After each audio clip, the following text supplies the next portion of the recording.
So welcome all. നമ്മൾ assistant engineer ground water ഡിപ്പാർട്ട്മെന്റിലെ theory portions ഒക്കെ പഠിച്ചു കഴിഞ്ഞു. ഇനി അതിൽ നിന്നുള്ള ക്വസ്റ്റ്യൻസ് ഡിസ്കഷനിലേക്കാണ് നമ്മൾ കടക്കുന്നത്. സോ എക്സാം പോയിന്റ് ഓഫ് വ്യൂല് എങ്ങനെയൊക്കെ ആയിരിക്കാം ക്വസ്റ്റ്യൻ വരാൻ സാധ്യത, എങ്ങനെയാണ് അത് മനസ്സിലാക്കി കറക്റ്റ് ആൻസറിലേക്ക് നമുക്ക് എത്താൻ പറ്റുന്നത്. അതേപോലെ തന്നെ നമുക്ക് അറിയാവുന്നതാണ്, നമുക്ക് അഗ്രികൾച്ചറൽ എഞ്ചിനീയറിംഗ്, മൈനിങ് എന്നൊക്കെ പറയുന്ന ഒരുപാട് ചാപ്റ്റേഴ്സ് നിങ്ങൾക്ക് പഠിക്കാനുണ്ടായിരുന്നു.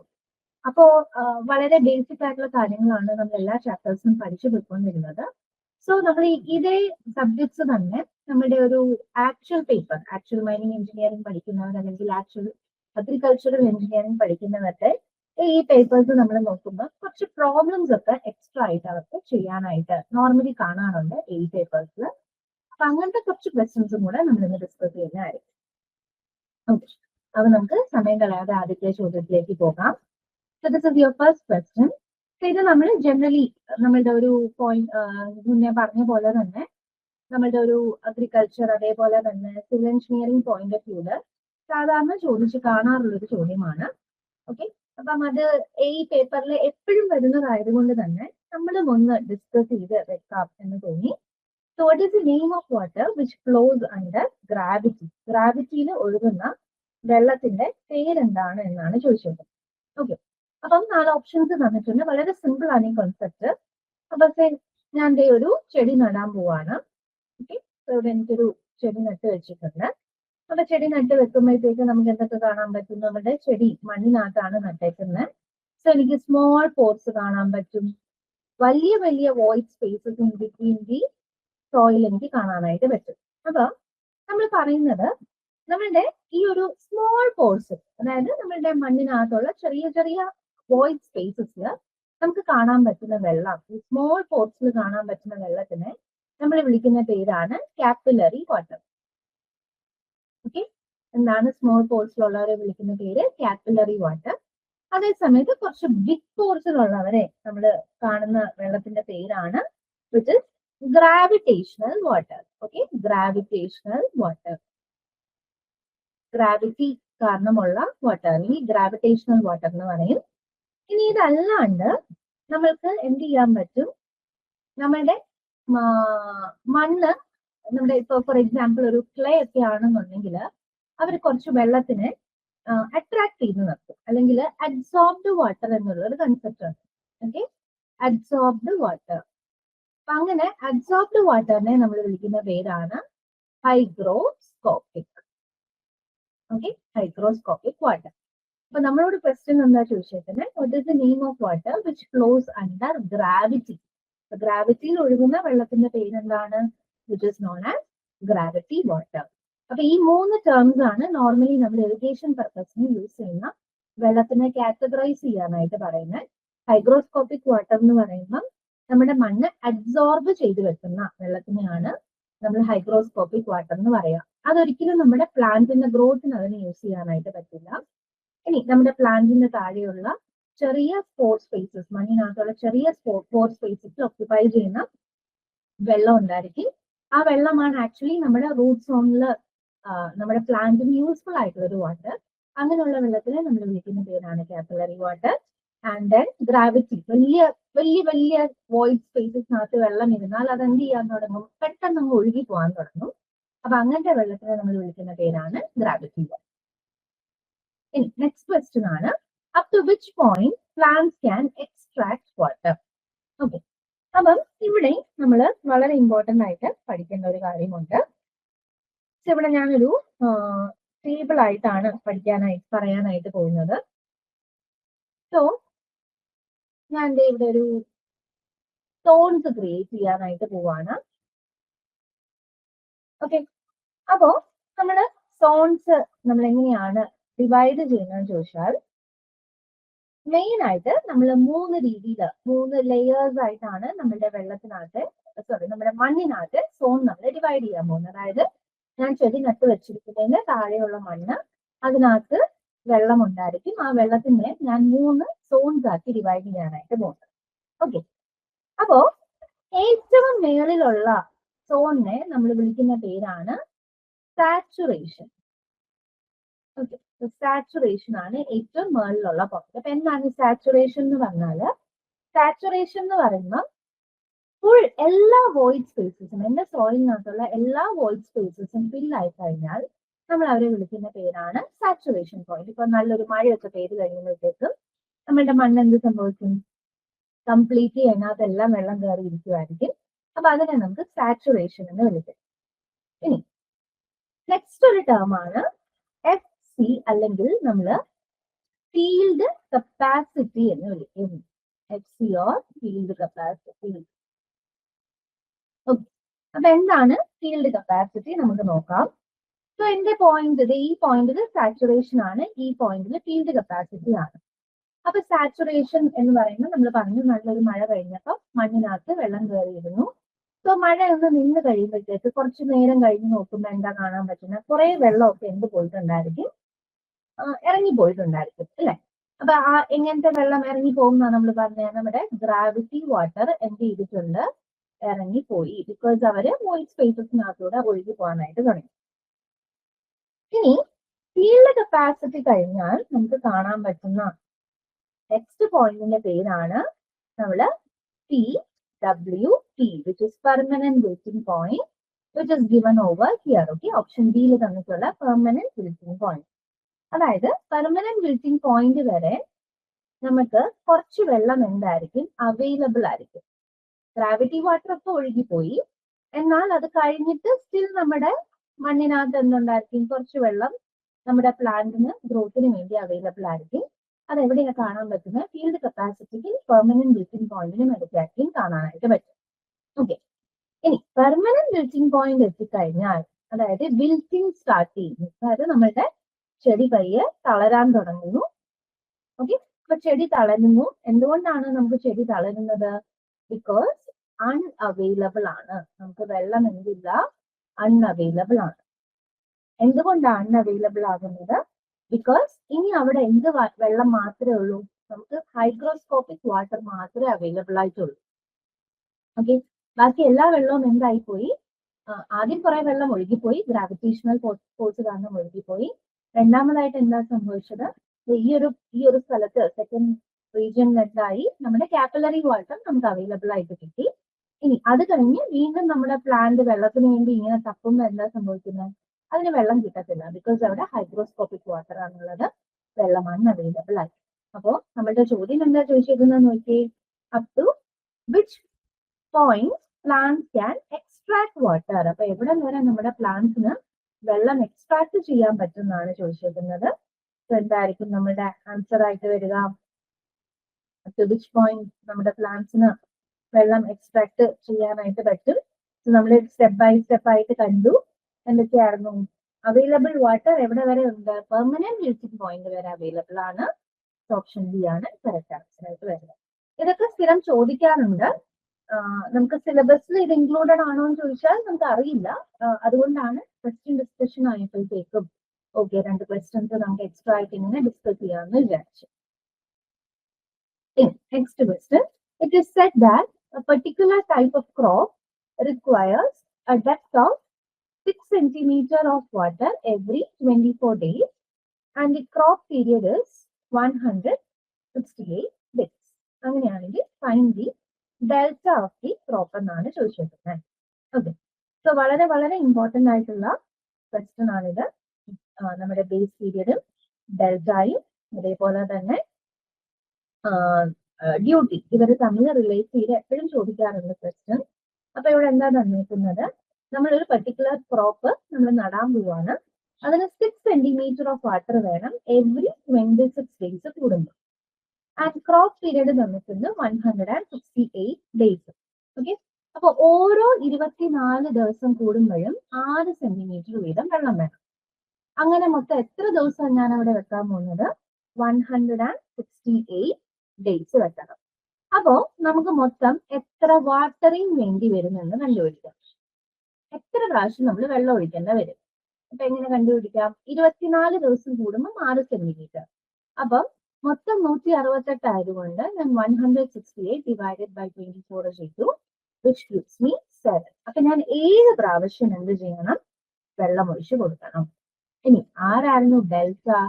ഡെൽറ്റ എന്ന് ഉദ്ദേശിക്കുന്നത് എത്ര ടോട്ടൽ ഡെപ്ത് ഓഫ് വാട്ടർ വേണം എന്റെ ക്രോപ്പ് ഗ്രോ ചെയ്യാൻ. എന്റെ ക്രോപ്പ് ഗ്രോ ചെയ്യാൻ 168 ദിവസം വേണം. ഞാൻ എത്ര പ്രാവശ്യം വെള്ളം ഒഴിക്കാൻ പോകുന്നത്? 7 പ്രാവശ്യം വെള്ളം ഒഴിക്കുന്ന വന്നു. എത്രയാണ് ഓരോ പ്രാവശ്യം ഒഴിക്കുന്ന വെള്ളം? ഓരോ പ്രാവശ്യം ഞാൻ 6 സെന്റിമീറ്റർ ഓഫ് വാട്ടർ ആണ് ഒഴിക്കുന്നത്. എന്റെ ആൻസർ ഡെൽറ്റ എന്തായിരിക്കും? ഡെൽറ്റ എന്ന് പറയുന്നത് total depth of water required ആണ്. 7 into ആയിരിക്കും 6. or that is 42 centimeters. നമ്മൾ ജനറലി എപ്പോഴും ഡെൽറ്റയും ഡ്യൂട്ടിയും ബേസ് പീരീഡും തമ്മിലുള്ള ക്വസ്റ്റ്യൻസ് ആണ് ചോദിക്കാറുള്ളത്. ഇതൊരു വെറൈറ്റി ചോദ്യം കണ്ടതാണ്. വളരെ സിമ്പിൾ. എനിക്ക് ഓരോ 24 ഡേയ്സ് കൂടുമ്പോൾ വെള്ളം ഒഴിക്കണം. അങ്ങനെ 168 ദിവസം ആകുമ്പോൾ എനിക്ക് 7 പ്രാവശ്യം വെള്ളം ഒഴിക്കേണ്ടി വരും. ഓരോ പ്രാവശ്യവും 6 സെന്റിമീറ്റർ വെള്ളമാണ് ഒഴിക്കുന്നത്. So delta total depth of water എന്ന് പറയുന്നത് 7 into 6 which is 42 centimeters. Next question വളരെ ഡയറക്റ്റ് ആയിട്ടുള്ള ഒരു ചോദ്യമാണ്. Crop ratio of kharif to rabi crops. അല്ലെ, നമ്മൾ പഠിച്ചതാണ്. നമുക്ക് ഒരേ ക്രോപ്പ് തന്നെ എപ്പോഴും നമുക്ക് നടാനായിട്ട് പറ്റില്ല. ഓക്കെ, ബിക്കോസ് ഓരോ ക്രോപ്സും ഓരോ സീസൺ അനുസരിച്ചാണ് നമ്മൾ ചെയ്യാറുള്ളത്. അപ്പൊ അങ്ങനെ നമുക്ക് 2 സീസൺ ഉണ്ടെന്ന് നമ്മൾ പഠിച്ചിട്ടുണ്ടായിരുന്നു. ഖാരിഫ് സീസണും അതേപോലെ തന്നെ എന്താണ് നമ്മളുടെ റാബി സീസണും നമ്മൾ പഠിച്ചിട്ടുണ്ടായിരുന്നു. ആൻഡ് ഓരോ സീസണിലും ഏതൊക്കെ ടൈപ്പ് ഓഫ് ക്രോപ്സ് ആണ് നടാനായിട്ട് പറ്റുക നമ്മൾ കണ്ടിരുന്നു അല്ലെ. ഖാരിഫ് സീസൺ എന്ന് പറയുമ്പോൾ നമുക്കൊരു മൺസൂൺ സമയത്തെ ആണ്. സോ മൺസൂൺ ആയതുകൊണ്ട് തന്നെ നമുക്കൊരു ഏപ്രിൽ തൊട്ട് സെപ്റ്റംബർ വരെയാണ് ഖാരിഫ് സീസൺ ആയിട്ട് നമ്മൾ പറയാം. റാബി സീസൺ എന്ന് പറയുമ്പോൾ നമ്മൾ നോർമലി വിന്റർ ക്രോപ്സ് ആണ്, which is October to March ആണ് നമ്മൾ റാബി സീസൺ ആയിട്ട് പറയുന്നത്. പിന്നെ അവരുടെ കുറെ ഡേറ്റാസും കാര്യങ്ങളും ആരൊക്കെയാണ് എപ്പോഴൊക്കെയാണെന്നുള്ളത് നമ്മൾ കണ്ടിരുന്നു. ഇനി നമ്മൾ ക്രോപ്പ് റേഷ്യോ എങ്ങനെയായിരുന്നു പറഞ്ഞത്? എത്ര ഏരിയ ആണ് അണ്ടർ റാബി ആൻഡ് എത്ര ഏരിയ ആണ് അണ്ടർ ഖാരിഫ് നമ്മൾ കൾട്ടിവേറ്റ് ചെയ്യുന്നത്. അതാണ് crop ratio of kharif to rabi എന്ന് ഉദ്ദേശിക്കുന്നത്. ക്രോപ്പ് റേഷ്യോ എന്ന് പറയുമ്പോൾ എത്ര ഏരിയ അണ്ടർ റാബി ആൻഡ് എത്ര area under kharif. Okay, and normally നമ്മൾ പറയുന്നത് ഇറ്റ്സ് 1:2. ഖാരിഫ് ടു റാബി എന്ന് പറയുന്നത് 1:2 ആണ്. Okay, 1:2 is the crop ratio of kharif to rabi. വീണ്ടും ഒരു പ്രോബ്ലം ആണ്. Given that a particular irrigation field has a CCA, DCA. So നമ്മൾ പഠിച്ചിരുന്നു CCA എന്ന് പറയുമ്പോൾ കൾച്ചറബിൾ കമാൻഡഡ് ഏരിയ അല്ലെ.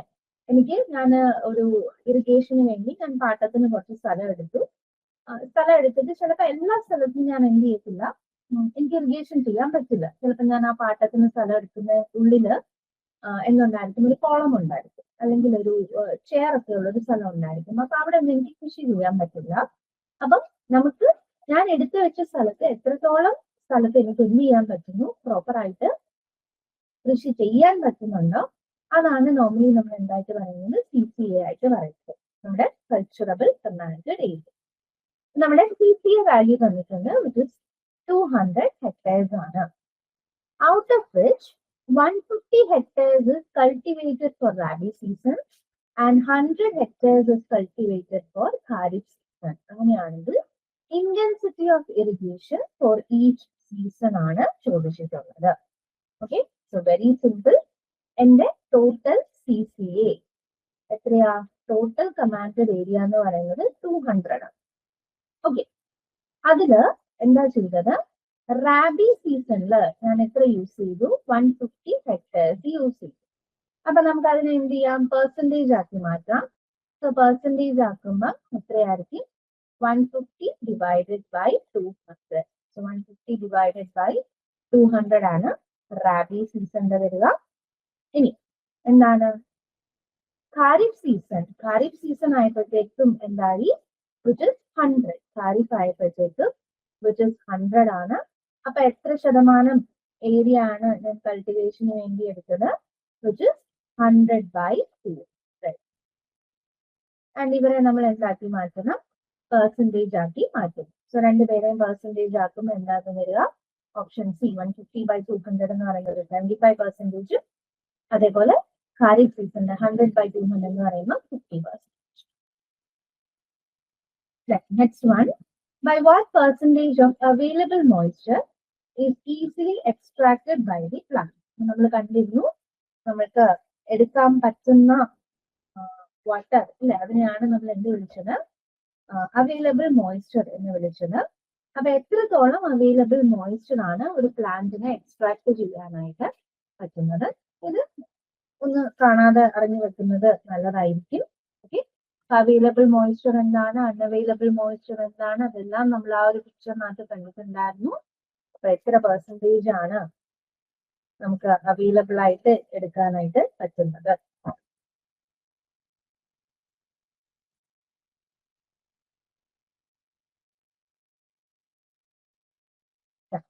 അൺഅവൈലബിൾ മോയ്സ്ചർ നമുക്ക് എത്ര ക്യാരി ചെയ്യാൻ പറ്റും, ഇറ്റ്സ് ആക്ച്വലി 75 to 80%. അതൊന്ന് കാണാതെ പഠിച്ചു വെക്കാം. 75 to 80% ആണ് available moisture which is easily extracted by the plants. The next question, what is the correct representation for the calculation of NIR?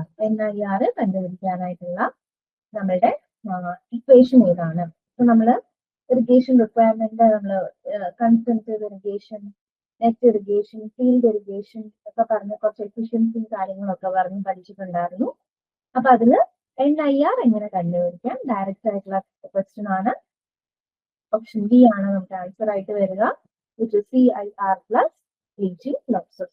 കൺസെൻട്രേറ്റഡ് irrigation requirement എനിക്ക് ശരിക്കും എത്ര വേണം, അതായത് CU ഇതാണ് നമ്മുടെ CIR.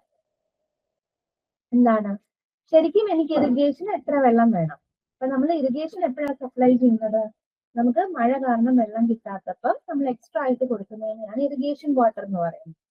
അപ്പൊ മൊത്തം എത്ര ഉപയോഗമുണ്ട്, അതിന് ഇഫക്റ്റീവ് റെയിൻഫോൾ അങ്ങ് കുറച്ച് കഴിയുമ്പോൾ നമുക്ക് ആക്ച്വലി അതിന്റെ കൺസെൻട്രേറ്റ് യൂസ് കിട്ടി. ആ കൺസെൻട്രേറ്റ് യൂസിന്റെ കൂട്ടത്തിൽ നമ്മൾ ആരെയും കൂടെ കണക്കെടുക്കണം, കുറെയൊക്കെ വെള്ളം ലീച്ചിങ് കാരണം നഷ്ടപ്പെട്ടു പോകും. അപ്പൊ അതും കൂടെ നമ്മൾ ആഡ് ചെയ്യുമ്പോൾ നമുക്ക് കിട്ടുന്നതാണ് നമ്മളുടെ നെറ്റ് ഇറിഗേഷൻ റിക്വയർമെന്റ് അല്ലെങ്കിൽ NIR. Next one, the presence of excess salt in the soil requires. The presence of excess salt in the soil requires എന്താണ്? അപ്പൊ ഇവിടെ ഇതും നമ്മൾ പഠിച്ചിട്ടുണ്ടായിരുന്നു. നമ്മള് SAR അല്ലെ, നമ്മള് സോഡിയം അബ്സോർപ്ഷൻ റേഷ്യോ, അതേപോലെ തന്നെ മറ്റൊരു ടേമും പഠിച്ചിട്ടുണ്ടായിരുന്നു, സോൾട്ട് കോൺസെൻട്രേഷൻ ഒക്കെ നമ്മൾ പഠിച്ചിട്ടുണ്ടായിരുന്നു. ഇങ്ങനെയാണ് ഒരു ടേബിൾ ഒക്കെ ആയിട്ട് നമ്മൾ പറഞ്ഞായിരുന്നു. അപ്പൊ അതിൽ നിന്നുള്ളൊരു ചോദ്യമാണ്, പ്രസൻസ് ഓഫ് എക്സസ് സോൾട്ട് വരുവാണെങ്കിൽ എന്താണ് സംഭവിക്കുന്നത്? ഓക്കെ, എക്സസ് സോൾട്ട് കൂടുന്തോറും എന്താണ്, ഹൈ വാട്ടർ സ്റ്റോറേജ് എഫിഷ്യൻസി ആയിരിക്കും കാണുന്നത്. ഓക്കെ, ഇതും കാണാതെ ഒന്ന് ഓർത്ത് വെക്കുക. പ്രസൻസ് ഓഫ് എക്സസ് സോൾട്ട് വരുമ്പോഴത്തേക്കും ഹൈ വാട്ടർ സ്റ്റോറേജ് എഫിഷ്യൻസി. അപ്പം എന്താണ് ഹൈ വാട്ടർ സ്റ്റോറേജ് എഫിഷ്യൻസി എന്ന് ഉദ്ദേശിക്കുന്നത്? നമ്മളിപ്പം സോൾട്ട് കണ്ടന്റ് ഒന്നും ഇല്ലാത്ത സ്ഥലത്ത് നമ്മൾ അഡീഷണലി വാട്ടർ സപ്ലൈ ചെയ്യും. എന്തിനു വേണ്ടിയാന്ന് ചോദിച്ചാൽ നമ്മുടെ സോൾട്ട് എല്ലാം റിമൂവ് ചെയ്യാനായിട്ട്. അപ്പൊ ഓൾറെഡി എക്സസ് സോൾട്ട് ഉണ്ടെന്നുണ്ടെങ്കിൽ നമുക്ക് അത്രയും വെള്ളം യൂസ് ചെയ്യുന്ന വരത്തില്ല. സോ നമുക്കൊരു ഹൈ വാട്ടർ സ്റ്റോറേജ് എഫിഷ്യൻസി ആയിരിക്കും നമ്മുടെ കിട്ടുക.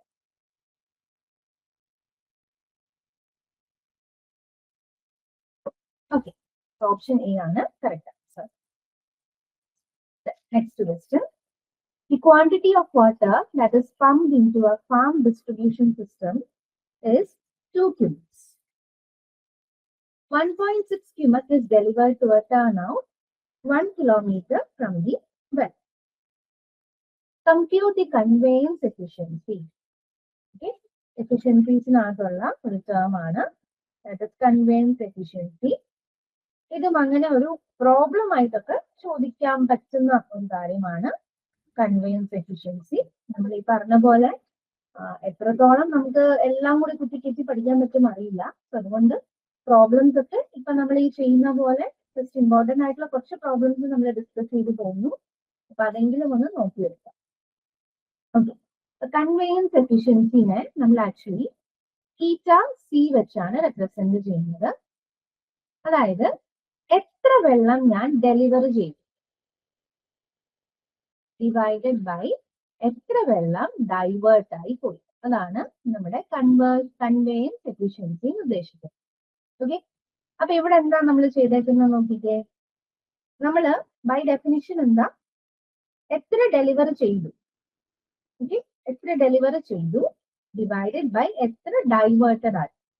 അപ്പൊ ഇവിടെ എത്രത്തോളമാണ് നമ്മൾ ഡെലിവർ ചെയ്ത് കൊടുത്തത്, ഡെലിവർ ചെയ്തത് എത്രയേ ഉള്ളൂ, 1.6 ക്യൂമൊക്കെ നമ്മൾ ഡെലിവർ ചെയ്തുള്ളൂ.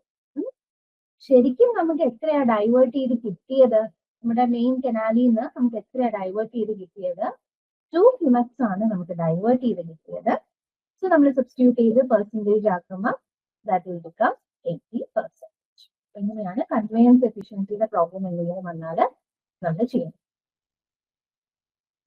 Next question, what type of irrigation method is also called as trickle irrigation? നമ്മൾ കുറെ ഇറിഗേഷൻ മെത്തേഡ്സ് ഒക്കെ കണ്ടിട്ടുണ്ടായിരുന്നു, surface irrigation, sub surface irrigation, അതേപോലെ തന്നെ sprinkler method, drip irrigation method. സ്പ്രിംഗ്ലറും ഡ്രിപ്പ് ഇറിഗേഷനും ഒക്കെ നമ്മൾ പിന്നെയും കുറച്ചുകൂടെ മറ്റൊരു ചാപ്റ്ററിൽ കണ്ടിട്ടുണ്ടായിരുന്നു. അപ്പൊ ഇതിലാണ് ട്രിക്കിൾ ഇറിഗേഷൻ ഉദ്ദേശിക്കുന്നത്.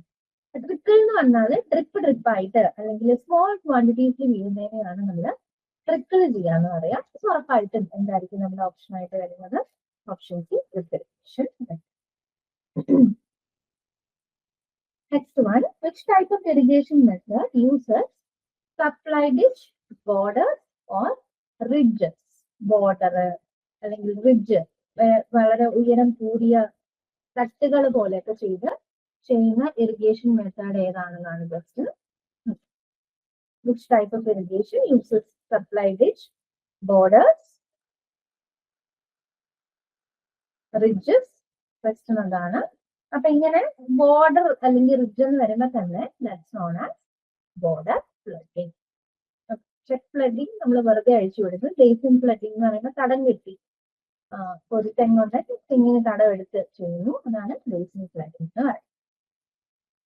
What is the time interval between sowing and harvesting of crops? നമ്മൾ കുറച്ച് ടൈം ഇന്റർവെൽസിന്റെ കാര്യം പറഞ്ഞിട്ടുണ്ടായിരുന്നു അല്ലെ, ക്രോപ്പ് പീരിയഡ്, ഫോർ പീരിയഡ് എന്നൊക്കെ പറഞ്ഞ് നമ്മൾ കുറച്ച് ടേംസ് കണ്ടിട്ടുണ്ടായിരുന്നു. അപ്പൊ ഇവിടെ എന്താ ചോദിച്ചിരിക്കുന്നത് എനിക്ക്, what is the time interval between, ആരെയാ ചോദിച്ചേക്കുന്നത്,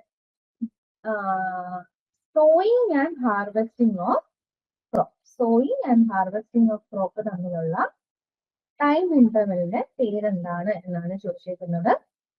അപ്പൊ നമുക്ക്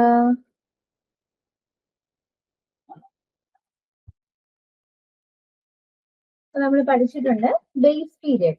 ബേസ് പീരിയഡ് എന്ന് പറയുമ്പോൾ നോർമലി എന്താ, ഫസ്റ്റ് ആൻഡ് ലാസ്റ്റ്, ആദ്യം വെള്ളം ഒഴിക്കുന്നു and last water, first and last watering ആണ് base period.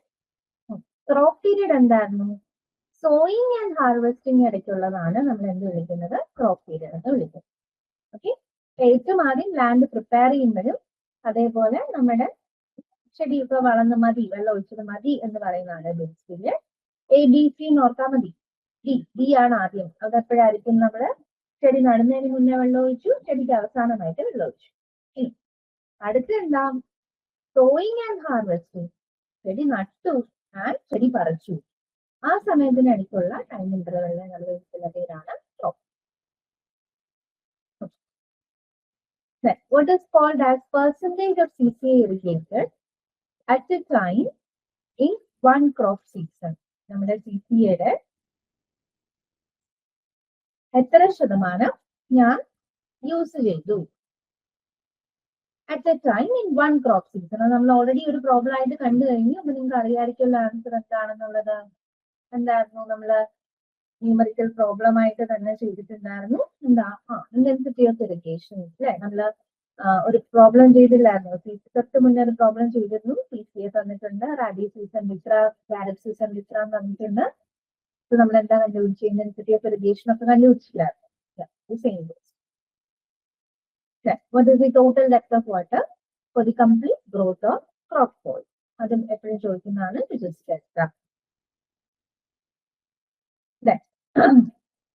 Determine gross irrigation requirement for an irrigation system if consumptive use of water is 200 centimeters Rainfall excess is 30 centimeter. Water application efficiency is 50% and conveyance efficiency is 90%. ഇതും പറ്റുമെങ്കിൽ ഒന്ന് ഓർത്ത് വെക്കുന്നത് നല്ലതായിരിക്കും. Gross irrigation requirement എത്രയാണ്? Gross irrigation requirement എന്ന് പറയുമ്പോൾ എല്ലാം കൂടെ നമുക്ക് വേണ്ടുന്ന ഒരാളാണ് അല്ലെ. അതെങ്ങനെ നമുക്ക് കണ്ടുപിടിക്കാം? അപ്പൊ ഇത് കണ്ടുപിടിക്കാനായിട്ട് നമുക്ക് നമ്മുടെ കൺസംപ്റ്റീവ് യൂസ് തന്നിട്ടുണ്ട് 200 ആണ്. റെയിൻഫോൾ എക്സസ് തന്നിട്ടുണ്ട് 30 ആണ്.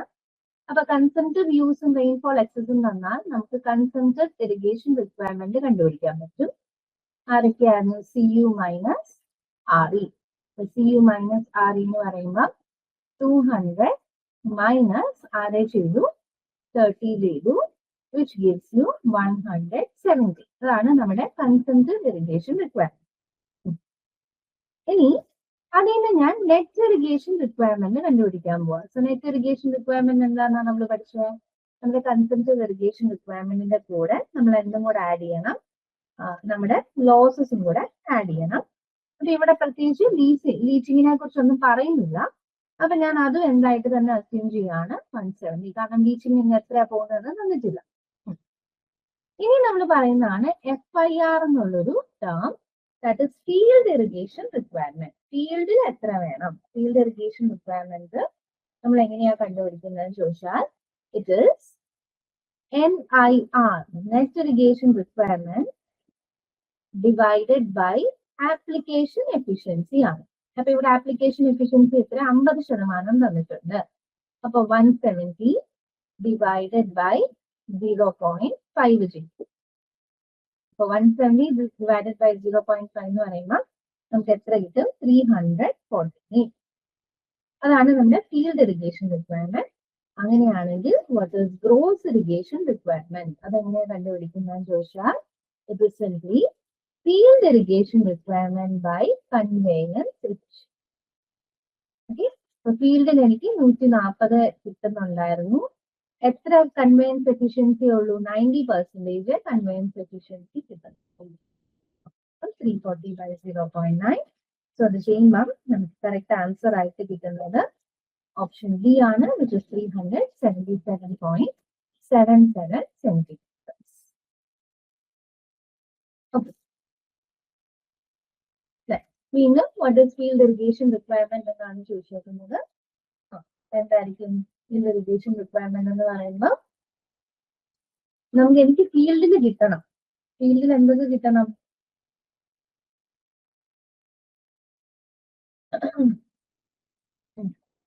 അതിന്റെ ഡെഫിനിഷൻ ആയിട്ട് തന്നെ നമ്മൾ പറയുന്നത് net irrigation requirement surface run off circulation വഴി എത്രത്തോളം വെള്ളം ലോസ് ആകുന്നു, ഇതെല്ലാം കൂടെ ആഡ് ചെയ്ത് എനിക്ക് എത്ര വെള്ളം എന്റെ നമ്മുടെ സ്ഥലത്ത് കിട്ടണം. അതാണ് ഫീൽഡ് ഇറിഗേഷൻ റിക്വയർമെന്റ് പറയുന്നത്. ഈ ഒരു ഡെഫിനിഷൻ ഒന്ന് ഓർത്ത് വെക്കുക.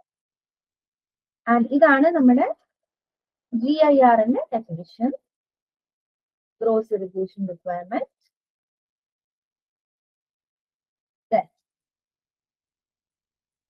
amount of ഇതാണ് നമ്മളുടെ NIR. ലീച്ചിങ് എന്ന് പറയുന്ന NIR ആൻഡ് ജസ്റ്റ് ഇവാപറേഷനും കൂടെ കണക്കെടുത്ത് നമ്മൾ പറയുന്നതാണ് CI, consumptive irrigation requirement, net irrigation requirement, field irrigation requirement, gross irrigation requirement. Okay, അപ്പോ നമുക്കിനി ഡിസ്കസ് ചെയ്യാനുള്ളത് നമ്മളുടെ ഒരു സെക്കൻഡ് പാർട്ടാണ്. ദാറ്റ് ഇസ് അതിനകത്ത് നമുക്ക് ഹൈഡ്രോളജി എന്നുള്ള കുറച്ച് ചോദ്യങ്ങളായിരിക്കും കൂടുതലും കാണാനായിട്ട് പറ്റുക. ഹൈഡ്രോളജി റിലേറ്റഡ് ആയിട്ടുള്ള നമ്മളെ മീൻ റെയിൻഫോൾ എന്തായിരുന്നു, infiltration, run off, water shed, അതിനെയൊക്കെ ഡിപ്പെൻഡ് ചെയ്തിട്ടുള്ള കുറച്ച് ചോദ്യങ്ങളാണ്. സോ അത് നമുക്ക് പാർട്ട് 2 ഡിസ്കസ് ചെയ്യാം. ഇറിഗേഷനെ ബേസ് ചെയ്ത് ഇത്രത്തോളം ചോദ്യങ്ങളൊക്കെയാണ് നമുക്ക് വരാൻ സാധ്യതയുള്ളത്. ഇനി ഈ പറഞ്ഞ പോലെ നമുക്ക് അൺഎക്സ്പെക്റ്റഡ് ആയിട്ട് അല്ലെങ്കിൽ സാധാരണ ഒരു സിവിൽ എഞ്ചിനീയറിംഗ് സ്റ്റുഡൻസിന് വരുന്ന 8 പേപ്പർ ക്വസ്റ്റ്യൻസ് നമുക്ക് അറിയില്ല നിങ്ങൾക്ക് അത്രയും ടഫായിട്ട് വരുമോ ഇല്ല നമുക്ക് അറിയില്ല. എന്നാലും എല്ലാ പോർഷൻസും കവർ ചെയ്യുന്ന പോലെ നമ്മളൊരു ക്വസ്റ്റ്യൻ ഡിസ്കഷൻ ചെയ്തിട്ടുണ്ട്. അപ്പൊ ബാക്കി നമുക്ക് അടുത്ത ക്ലാസ്സിൽ കാണാം.